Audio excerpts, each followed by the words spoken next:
Olá, pessoal, sejam muito bem-vindos ao primeiro webinar sobre mecanismos fisiopatológicos das doenças crônicas não transmissíveis, um evento online organizado pelo terceiro período do curso de enfermagem da Universidade de Pernambuco, campus Petrolina, sob a orientação da professora doutora Amanda Marcelino.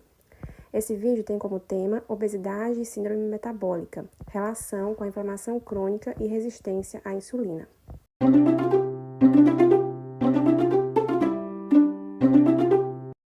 Bom, inicialmente, é importante compreender o contexto histórico associado ao tema. A obesidade e a síndrome metabólica são doenças recorrentes na atualidade, devido ao excesso de alimentos ser uma condição recente na história da humanidade.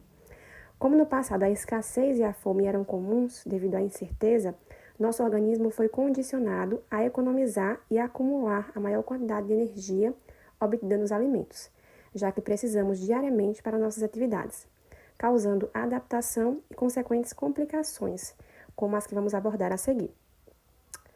A obesidade é uma delas. Caracterizada como uma doença crônica, ela ocorre quando a gordura abdominal se concentra em quantidades maiores do que aquelas necessárias para o funcionamento normal, saudável do organismo.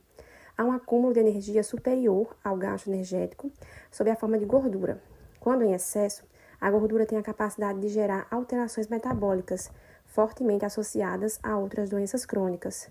Por isso, é importante destacar que, apesar de ser considerada fator de risco para outras doenças, a obesidade por si só é caracterizada como uma doença. Já a síndrome metabólica, ela descreve um conjunto de fatores de riscos que se manifestam no indivíduo e aumentam as chances de desenvolver doenças cardíacas, acidente vascular cerebral, AVC, e diabetes. Ela tem como base a resistência à ação da insulina, que é o hormônio responsável pelo metabolismo da glicose. Por isso, também pode ser conhecida como síndrome de resistência à insulina, de acordo com a Sociedade Brasileira de Endocrinologia e Metabologia. Na década de 1980, o pesquisador e endocrinologista Gerald Reeving observou que doenças frequentes como hipertensão, alterações na glicose e no colesterol estavam muitas vezes associadas à obesidade. Além disso, tais condições apresentavam um elo em comum, a resistência insulínica. Por esse motivo, a síndrome metabólica também é chamada de síndrome de Reeving. Quando presente, a síndrome metabólica está relacionada a uma mortalidade geral 2 vezes maior que na população normal e mortalidade cardiovascular 3 vezes maior, de acordo com a Sociedade Brasileira de Endocrinologia e Metabologia, um dado de 2011. Em relação ao diagnóstico da síndrome metabólica e sua relação com a diabetes, temos que, ainda hoje, não há um consenso na identificação exata do diagnóstico da síndrome metabólica na população, mas existem critérios como os do Programa Nacional de Orientação do Colesterol e Painel de Tratamento de Adultos, CNEP, de 1995. Então, trouxemos uma tabela com esses critérios, que são os componentes e os níveis para identificação. Primeiramente, tem-se a circunferência abdominal, que pode ser um caso de obesidade central. Então, se for superior a 102 centímetros nos homens ou superior a 88 centímetros nas mulheres, o que indica um excesso de gordura abdominal, e quando a pessoa recebeu ou estiver recebendo tratamento para 2 ou mais dos problemas seguintes. Nível de triglicerídeos, que é um tipo de lipídio, no sangue em jejum igual ou superior a 150 mg por decilitro. Nível de lipoproteína de alta densidade, o HDL, o famoso colesterol bom, menor que 40 mg por decilitro nos homens ou menor que 50 nas mulheres. Pressão arterial maior ou igual a 130 por 85 milímetros de mercúrio. Nível de glicose no sangue em jejum maior ou igual a 100 mg por decilitro, ou caso o indivíduo já tenha diagnóstico de diabetes. Por isso é importante ressaltar essa relação da diabetes com a síndrome metabólica. Como já foi citado anteriormente, a síndrome metabólica ela tem como característica a resistência à ação da insulina, como a diabetes mellitus, principalmente do tipo 2. Assim, a diabetes é definida como uma doença crônica caracterizada pela hiperglicemia, ou seja, níveis elevados de açúcar no sangue, que pode ter origem hereditária ou adquirida pelos maus hábitos de vida. Como vimos, ela pode ser abordada como um fator de risco para o diagnóstico da síndrome metabólica ou até mesmo como uma complicação da mesma.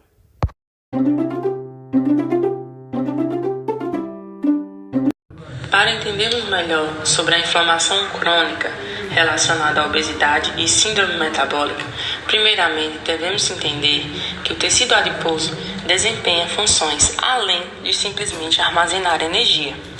Ele atua como um órgão endócrino ativo. Em situações de obesidade, especialmente quando há um aumento do tecido adiposo visceral, o corpo começa a produzir uma série de substâncias inflamatórias que promovem um estado de inflamação persistente, ocorrendo assim um desajuste na liberação de adipocinas e outras moléculas sinalizadoras.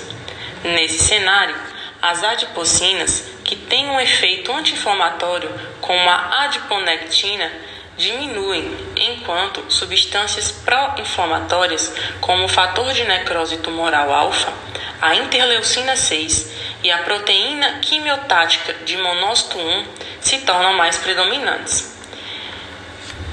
Esse desbalanceamento ativa macrófagos e células do sistema imunológico que se infiltram no tecido adiposo, resultando em um estado de inflamação crônica de baixo grau. Ao contrário da inflamação aguda, que é temporária e se resolve rapidamente, a inflamação crônica ligada à obesidade é duradoura e pode levar a alterações no organismo, prejudicando a homeostase metabólica. As citocinas inflamatórias, como o fator de necrose tumoral alfa, prejudicam a sinalização da insulina ao bloquear processos essenciais, como a fosforilação do receptor de insulina e a ativação da proteína IRS1, substrato do receptor de insulina 1. Além disso, a inflamação crônica ativa a via de sinalização da quinase, que diminui a sensibilidade à insulina e piora o metabolismo da glicose. Como consequência, o pâncreas tenta se adaptar aumentando a produção de insulina, resultando em uma hiperinsulinemia. Com o tempo, essa sobrecarga nas células beta do pâncreas pode levar à sua falência funcional, indicando a transição para o diabetes tipo 2, como citado acima. Agora, iremos entender melhor a questão da resistência à insulina. A resistência à insulina ocorre quando as células do corpo, em especial as do fígado e dos músculos, células hepáticas, não conseguem absorver a glicose presente no sangue. Como resultado, essa incapacidade de captar a glicose leva a um acúmulo dessa substância na corrente sanguínea, resultando em níveis elevados de glicose no sangue, uma condição conhecida como hiperglicemia. Essa situação pode gerar uma série de complicações de saúde persistentes de altos níveis de glicose, podendo contribuir para o desenvolvimento de doenças. O artigo de obesidade e resistência à insulina mostra que a resistência à insulina em pessoas obesas pode ser atribuída à alta ingestão de lipídios, que não é acompanhada por um aumento da sua queima imediata. O excesso de ácidos graxos livres se acumula em vários tecidos, além das células de gordura. Vários estudos indicam que pacientes obesos com dietas ricas em lipídios apresentam uma maior oxidação de gordura e taxas elevadas de lipólise, que estão diretamente ligadas ao acúmulo de gordura corporal. Essa tendência de utilizar ácidos graxos livres dos triacilgliceróis como fonte de energia leva a uma redução na liberação de glicose a partir do glicogênio. Isso resulta em um efeito negativo sobre a atividade da glicogênio-sintase, diminuindo assim os estoques de glicose no organismo. Como consequência, surge a intolerância à glicose e a resistência à insulina. O diabetes pode surgir após um período de intolerância à glicose, quando os níveis de açúcar no sangue se tornam elevados, frequentemente resultando em hiperinsulinemia. O que leva as pessoas a terem esses problemas? Bem, a grande problemática está relacionada principalmente a fatores extrínsecos, ou seja, ao estilo de vida da pessoa. Temos como um exemplo o sedentarismo, a falta ou diminuição da atividade física. Outro exemplo é o aumento da ingestão calórica, ou seja, o alto consumo de alimentos com alto teor de gordura trans, gordura saturada, açúcares e etc. Com relação ao tratamento, há várias maneiras de ajudar a melhorar a condição do quadro desse paciente, como, por exemplo, a alimentação. É importante seguir uma dieta saudável, incluir alimentos ricos em fibras e antioxidantes que podem ajudar a diminuir a inflamação. A atividade física. A prática regular de exercícios é crucial. O exercício físico contribui para a perda de peso, melhora a sensibilidade das células à insulina e reduz os marcadores de inflamação no corpo. E por fim, a questão da cirurgia, a questão cirúrgica. Para casos de obesidade grave, a cirurgia bariátrica pode ser uma solução eficaz, ajudando na saúde do paciente como um todo.